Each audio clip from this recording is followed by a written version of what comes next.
Have you ever wondered what lurks beneath the surface of a quiet, peaceful lake? In a quaint little town there was a man, let's call him John, whose curiosity led him to plunge into the depths of the local lake. Surrounded by serene landscapes, the lake was a picture of tranquility. But as John was about to discover, tranquility can sometimes mask the true terror that lies beneath. John, an experienced diver, decided one day to explore the lake's depths. He had heard whispers of an underwater cave, a secret place untouched by human hands. His adventurous spirit couldn't resist the lure of the unknown, and so he embarked on his journey, unaware of the chilling surprise that awaited him. As he delved deeper, the sunlight dimmed, replaced by the cold, dark abyss. The temperature dropped and John could feel the icy grip of the water seeping through his diving suit. His heart pounded in his chest, each beat echoing in the silent expanse around him. The deeper he went, the more oppressive the silence became, as if the lake was holding its breath, watching him. John finally reached the mouth of the cave. It loomed like a gaping maw in the darkness, a silent invitation to enter the unknown. Despite the creeping sense of unease, John pressed on. The cave was eerily quiet, the only sound was his own breathing, amplified in the hollow space. He felt the walls of the cave, cold and slick under his fingertips. The darkness was all-consuming, a vast emptiness that seemed to swallow up all light and sound. His heart pounded louder, his breathing quickened. He was not alone. There was a presence in the cave, a feeling of being watched, of being hunted. His instincts screamed at him to flee, to escape the suffocating darkness and the unseen terror it concealed. But before he could react, he felt a cold, clammy hand grab his ankle.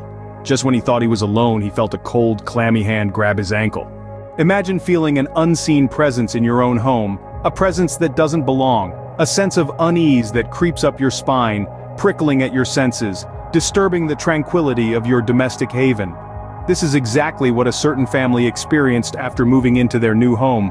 Their story is one of strange occurrences that began as minor anomalies, easily brushed off as the quirks of a new house settling in, a creaking floorboard here, a groaning pipe there. But soon, these minor irregularities morphed into something more sinister.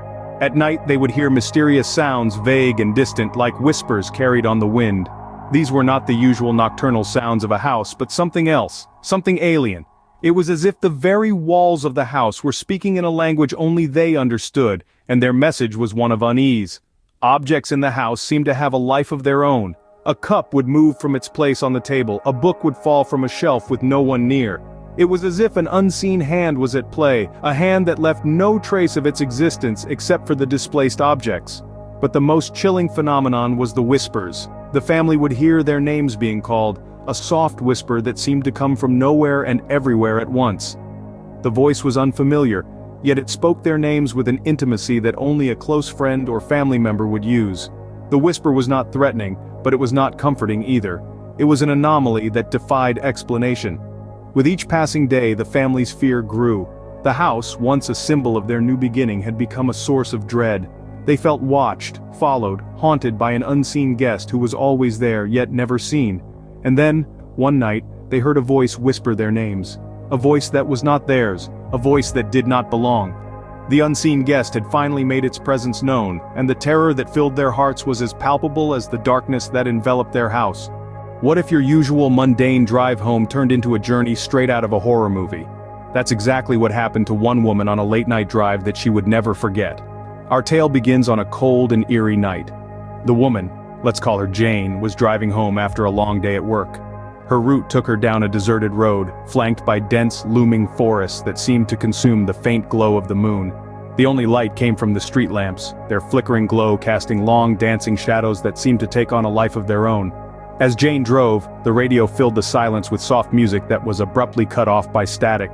The once comforting rhythm of her car's tires on the asphalt turned into a hollow echo, amplifying her growing sense of unease. The streetlights began to flicker more erratically, as if signaling a warning to an unseen danger. Suddenly, something caught her eye in the rearview mirror. It was a figure, vague and indistinct, yet undeniably human.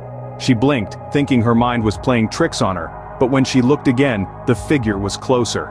Much closer. It seemed to glide over the ground, its form becoming more defined with each passing second. A chill ran down her spine as the figure's hollow eyes locked onto hers in the mirror. The tension in the car was palpable, as if the air itself was holding its breath in anticipation. Jane's heart pounded in her chest, her knuckles white on the steering wheel. She dared not look away from the mirror, her gaze locked on the spectral figure that was now only a few feet from her car. And then, in a heart-stopping moment, the figure was gone from the mirror.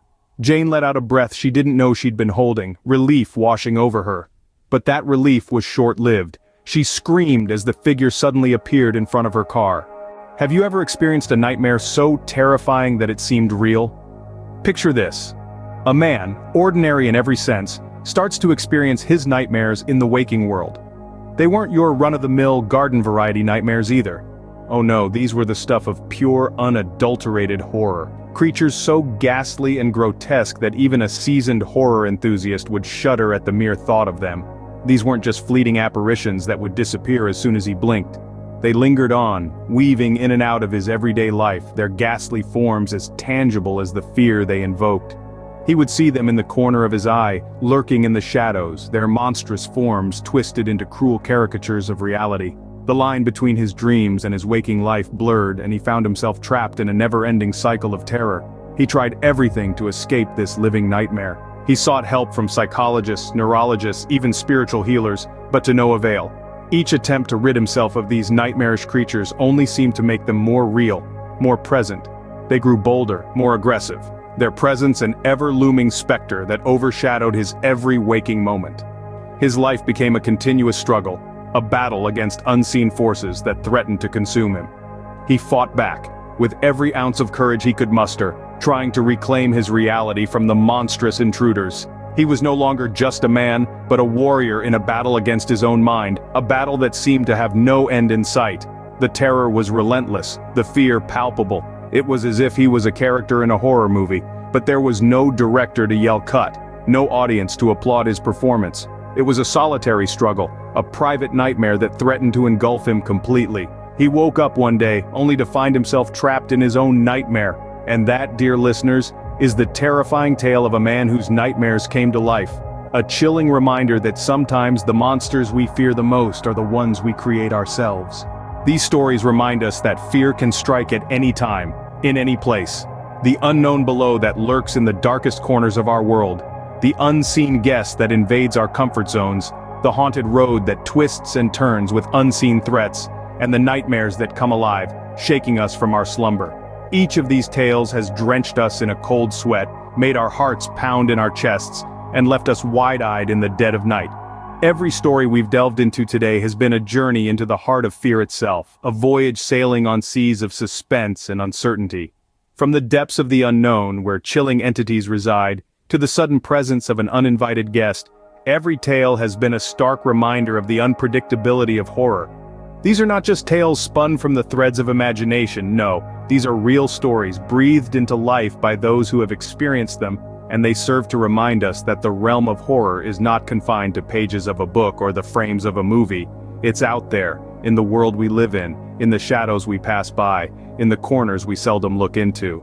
These narratives have taken us through the shrouded veil of the unseen, along the eerie paths of the haunted, and into the restless dreams of the night. They've shown us that horror is not always an external force. It can be internal, a chilling thought, a sudden realization, a memory that refuses to fade. The beauty of these stories lies not in their ability to scare, but rather in their capacity to make us question, to make us wonder, to make us look over our shoulder.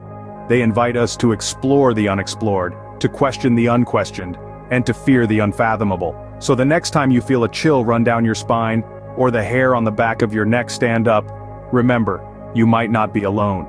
After all, in the world of the unknown, anything is possible.